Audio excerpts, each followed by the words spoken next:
नमस्कार किसान साथियों, स्वागत है एक बार फिर से आप सभी का एग्रो दर्पण पर। किसान साथियों, आज के इस वीडियो में आपके लिए बहुत ही बड़ी खुशखबरी है कि जीरा है वो 40,000 बन चुका है और इसबगोल की फसल है वो 21,000 बन चुकी है। यानी आपके लिए इस बार चांदी ही चांदी है।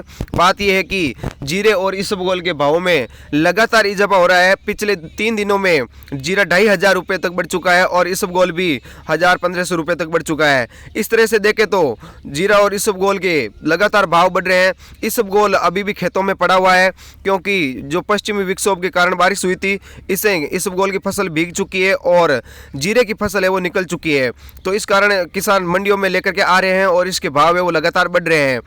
इसबगोल अभी खेतों में काफ़ी ज़्यादा रुका हुआ है, तो इस कारण इसके भाव लगातार बढ़ रहे हैं और वैसे भी इसकी मांग है दोनों की लगातार बनी हुई है। इसी मांग के कारण इसके भाव है वो लगातार बढ़ रहे हैं।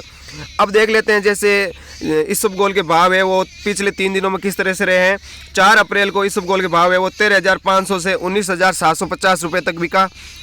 5 अप्रैल को इसबगोल 15,000 से 20,311 रुपये तक बिका। 6 अप्रैल को 16,000 से 21,000 रुपये तक इसबगोल का ये भाव रहा है। तो इस तरह से इसबगोल 21,000 बन चुका है। और अब देख लेते हैं जीरे के भाव।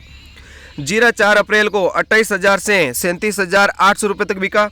5 अप्रैल को जीरा 28,000 से 37,500 रुपये तक बिका। और इसी तरह से 6 अप्रैल को जीरे के भाव है वो 29,600 रुपये से 40,000 रुपये तक के। और इस तरह से जीरा 40,000 बन चुका है और इसके भाव लगातार बढ़ रहे हैं। काफ़ी ज़्यादा इसके भाव में सुधार हुआ है। पिछले 3 दिनों में देखें तो जीरा 2,500 रुपये यानी 2,500 रुपये तक के बढ़ चुका है और इसबगोल भी 1,000-1,500 रुपये तक बढ़ चुका है। इस तरह से इसके भाव लगातार बढ़ रहे हैं। किसान भाई अभी इसको निकालने में लगे हुए हैं, लगातार निकाल करके मंडियों में ले जा रहे हैं। धन्यवाद किसान साथियों।